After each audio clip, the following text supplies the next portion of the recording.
Então, agora a gente vai iniciar a parte mais importante, né, do curso. De fato, é a partir de agora que a gente vai ver os principais elementos aí de Git, GitHub, é, e mais para frente a integração com a RStudio. Então, o Git é um controle, é um sistema de controle de versão, tá? Então, o que é isso? É um sistema que registra as alterações em um ou mais arquivos simultaneamente, né, do nosso projeto. Então, é muito frequente as pessoas confundirem o GitHub com o Git. Então, como aqui o foco é R, a gente pode separar assim, o GitHub seria o que é o RStudio para a gente, e o Git seria o que é o R, né? Então, a gente tem a linguagem e a interface. A gente pode pensar aqui o Git e o GitHub dessas duas formas. Então, o Git em si, né, que é o sistema, que é a ferramenta, ele permite que a gente registre alterações nos arquivos, tá? E salva para a gente as versões. Então, a lógica é a seguinte: cada alteração em um determinado arquivo que é registrado, ele é salvo como uma versão. E a gente consegue acessar no futuro essas versões do arquivo. Então, a ideia é que a gente consiga reverter o estado de um determinado arquivo se a gente acha que uma versão anterior tinha uma funcionalidade que nos interessa manter, né, na versão atual. Então, esse sistema ele foi desenvolvido pelo Linus Torvalds, né, que é o criador do Linux, para que permitisse a colaboração entre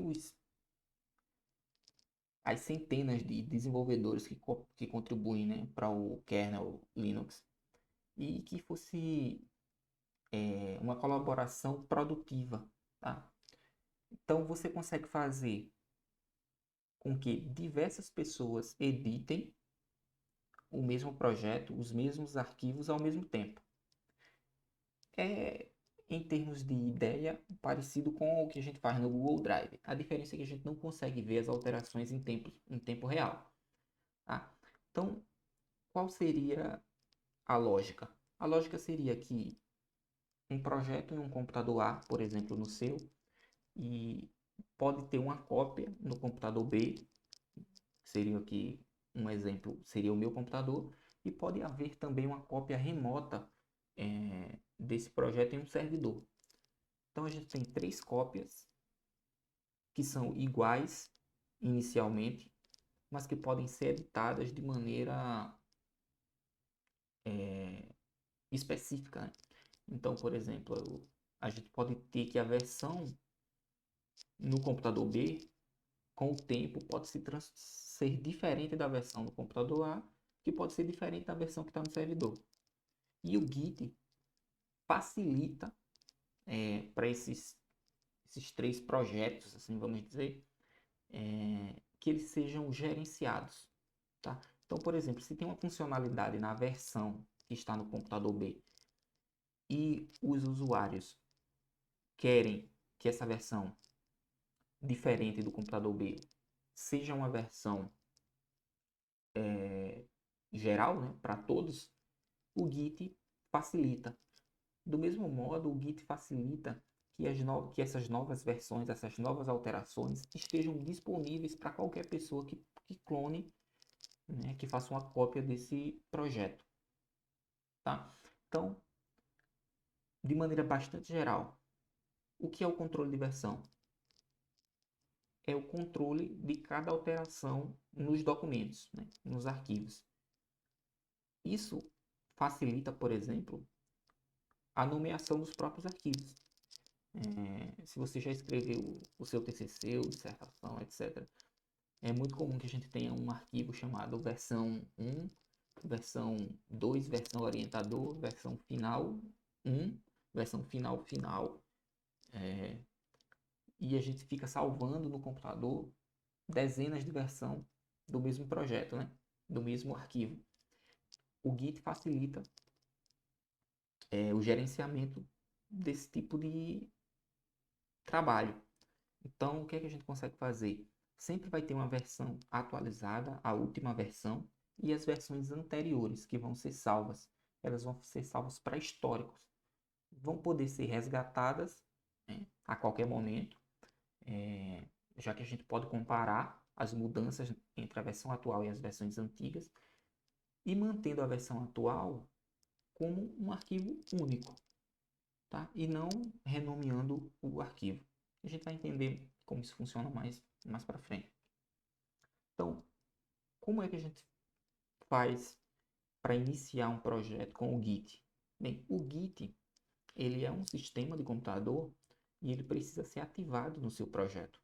Uma vez que você ativa o Git no seu projeto, você vai conseguir utilizar as ferramentas que ele possui, tá?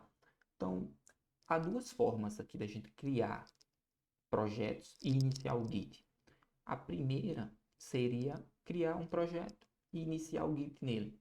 E a segunda seria clonar o projeto de alguém, ou seja, copiar um projeto que já tem o Git iniciado nele, tá? Então, vamos aqui para a prática, que fica mais fácil da gente entender. Deixa eu colocar aqui. Então, essa lista ajuda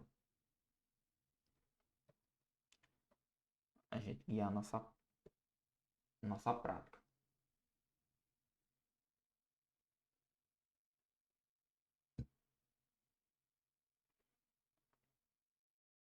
Então, criamos aqui um projeto 1, tá? Projeto nada mais é do que uma pasta no nosso computador. Como é que a gente faz para iniciar o Git nele? Abre um terminal nessa pasta. Desculpa. Então, a gente usa aqui o comando git init. Aqui tem uma mensagem, já que os branches estão mudando. Deixa eu logo alterar isso aqui, vocês vão entender depois, tá? A gente vai falar um pouquinho desse comando. Se você parar para ver, no nosso projeto não tem nenhum arquivo. Mas, na verdade, há. Existe aqui um arquivo chamado, uma pasta chamada .git, tá? Oculta. Então você pode ir na pasta do seu computador e exibir os ícones que estão ocultos. E aí você vai ver que esse comando git init cria um projeto. Ele ativa o git no seu projeto, tá? A partir de agora, tudo que você fizer dentro desse projeto vai ser controlado pelo Git, tá? E vocês vão aprender como fazer isso mais tarde. Existe um comando que a gente vai ver até depois, mas eu vou mostrar aqui, que é o git status. O git status monitora como o nosso projeto está naquele momento. Então veja,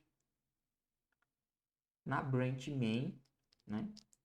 Branch é um ramo, literalmente, seria essa tradução, com nenhum commit e nada para commitar, tá? A gente vai entender mais um pouquinho sobre o que é isso aqui. Mas ideia central aqui, criar um projeto e ativar o Git dentro dele, nada mais é do que git init, tá? Git init. A segunda forma de ativar, né, o Git em um projeto é clonar um projeto existente, tá? Então, normalmente a gente manda e envia arquivos, né, por e-mail, estão no Google Drive, estão em alguma nuvem, né? OneDrive, Mega. Mas com o Git, ele facilita a nossa vida. Por quê? Porque muitos arquivos, muitos projetos já estão disponíveis na internet, né? Principalmente no GitHub. Então, vamos clonar um projeto no GitHub. Então, eu sei que existe aqui um tal de Elections BR, né? Um pacote muito utilizado na ciência política. tá? Então tá aqui, vamos pegar aqui o GitHub. Aqui está no Git aqui do Denison. É uma parceria dele, do Fernando e da Beatriz Costa. Fernando Meireles. Então, no GitHub, você sempre vai se deparar com a estrutura do projeto. Então, lembra lá que a gente falou sobre estrutura de projeto, todo projeto precisa ter sua organização, sua árvore de diretórios, de arquivos. Pois bem, essa aqui é a estrutura de um pacote do R. O que é que a gente poderia fazer aqui? Baixar todos esses dados, né? Ó, tem as opções aqui em Code, né? A gente pode baixar um zip. Mas se a gente já está trabalhando com Git, o que é que a gente pode fazer? Clonar. Então, se a gente copiar o endereço desse diretório Git, a gente pode clonar ele. Tá? Então, se a gente vir aqui no terminal e digitar git clone e colar aquele link, veja que um projeto Git sempre vai terminar com um ponto .git no final. Então, veja que agora o Git baixa, né, esse projeto do GitHub direto para o nosso computador. Veja que ele usa a palavra clonar. Então, ele está clonando em ElectionsBR, né? Ele cria a pasta para a gente. E aqui é só as estatísticas, né? De velocidade de download e quantidade de arquivos.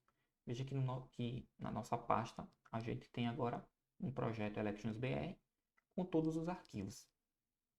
Tá? Então, se você já tem um projeto no GitHub, você só precisa dar o git clone nele. Se você quer criar um projeto do zero, você usa o git init.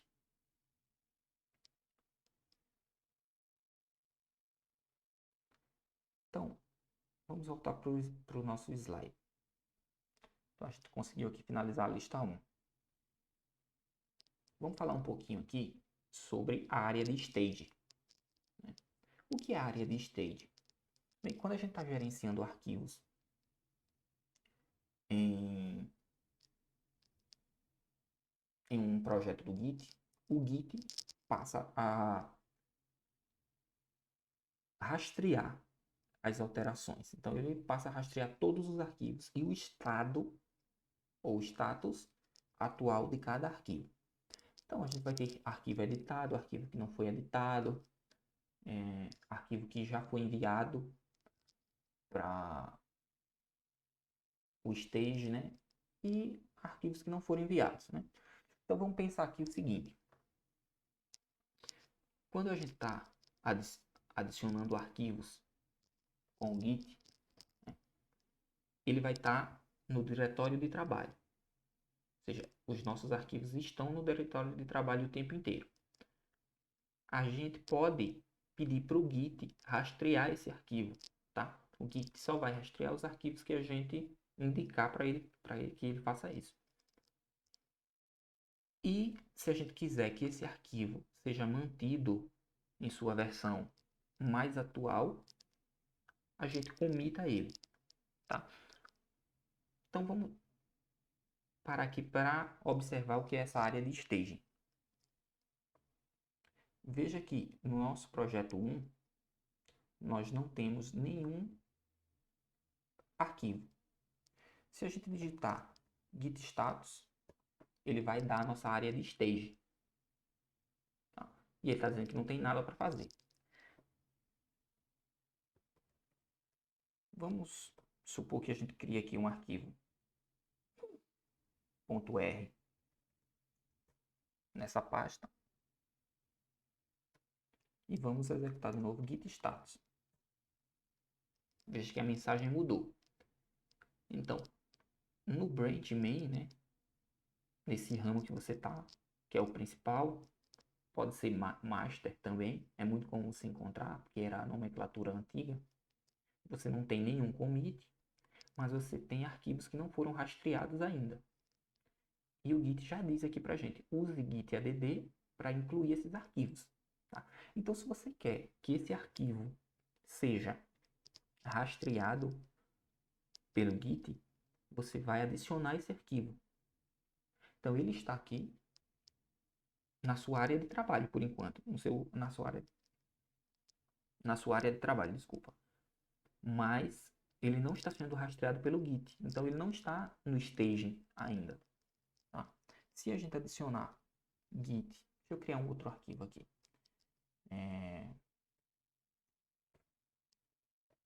Um readme, por exemplo. Não Git readme, né, gente? Vou criar aqui um readme. E agora a gente usar o git status. Temos dois arquivos na nossa área de trabalho, né? No nosso workspace, mas não no stage. Como é que a gente faz para adicionar? Git add. Vamos adicionar o script.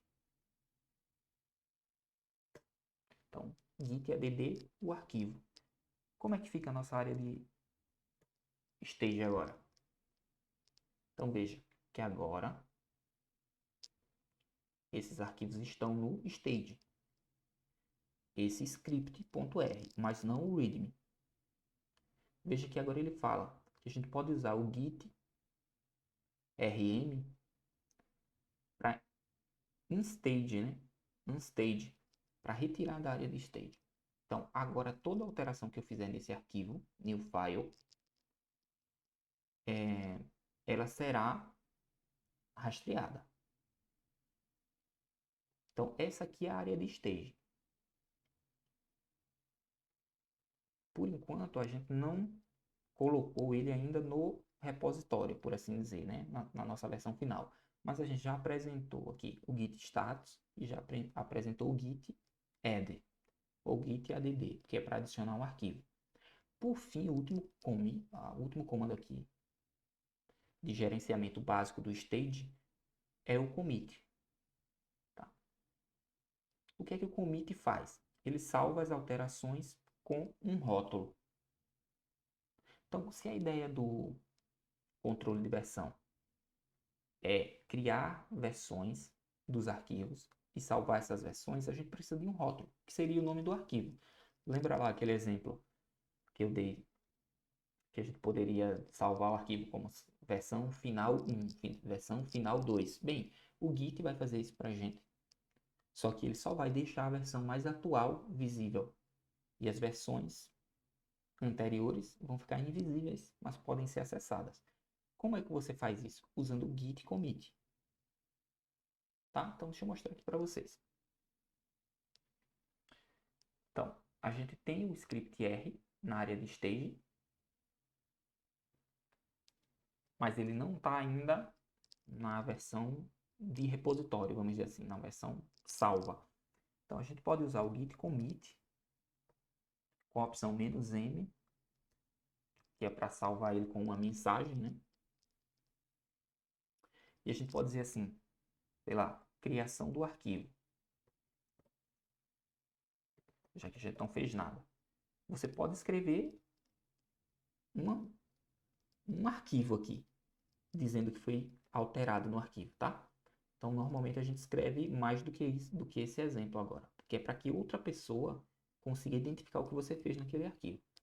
Então, o que é que a gente está fazendo aqui? Está pedindo para comitar esse arquivo, script, e dar um rótulo para ele, chamado criação do arquivo. Já que a gente não fez nada nele, você pode escrever qualquer coisa. E a gente só pode escrever a mensagem nele porque a gente está usando o "-m". Se a gente só botasse git commit, abriria uma outra aba para a gente escrever as mensagens, né? Então, se eu der um enter, aqui, ó, a gente tem a informação do que aconteceu. Primeiro, aqui é a branch, né? Main, que a gente já tá. Tem um commit com esse número, ó, ele tem um número de identificação, cada commit tem um único, tem a mensagem que a gente colocou. E aqui tem a descrição do que aconteceu, né? Um arquivo alterado, 0 inserções e 0 remoções. Ok. Então, se a gente der aqui novamente o git status, a gente vai ver que a nossa área de staging aqui só tem o readme que não foi inserido para controle de versão do Git. Ele está sendo ignorado pelo Git. O Git sabe da existência dele, mas nenhuma alteração feita nele vai ser salva. Por quê? Porque ele não foi adicionado ao staging, né? Então, a gente pode usar o git add nele para inseri-lo. Então, nós vamos fazer isso. Git add readme. Vamos dar novamente aqui um status para ver a alteração. Pronto. Ele agora até a cor dele muda, né? Você tem agora na área de stage o readme. Embora ele esteja adicionado, a gente só vai ter controle das alterações feitas nele se a gente comitar. Comitar seria abrasileirar o verbo em inglês, né? Pro commit. Então, novamente, git commit readme, né? Eu posso dar o arquivo, mas ele já avisa aqui pra gente, ó. Incapaz de iniciar o Vim, é o editor, né? O Vim, é porque eu não tenho ele instalado, senão ele abriria um editor de texto para a gente fazer isso. Então aqui ele dá uma dica, por favor, use aqui a opção "-m" ou "-f". Então novamente vamos fazer como a gente já tinha feito anteriormente. "-m", adiciona arquivo. Tá, adicionou. E agora status. Veja, estamos, né, localizados no ramo main, nada para comitar, árvore de trabalho limpa. Ou seja, o nosso projeto está, por enquanto ele está pronto, né? Ele não tem nenhum trabalho para ser feito em termos do Git. Porque não tem nenhum trabalho, nenhum arquivo que não está sendo traqueado, né? Ou rastreado pelo Git. Não tem arquivos com alterações não salvas. E temos os commits, né? Prontos.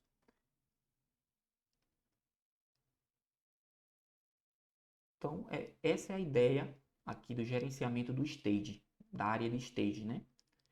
Ele gerencia para a gente qual é o estado atual do arquivo. Se o arquivo não foi adicionado ao stage ainda, ele está simplesmente no diretório de trabalho. O Git vai ignorá-lo. Se a gente quer que o Git comece a rastreá-lo, né, para a gente salvar suas alterações, você precisa usar o git add para a área de staging. E se você acha que o arquivo já está na versão adequada para ser salvo, né, a sua alteração, a sua versão, a gente vai usar o git commit com aquela mensagem para indicar qual foi a alteração feita. Então vamos aqui para o próximo slide. Sincronizando um projeto. Ok. Então veja. Até agora a gente está trabalhando só no nosso computador.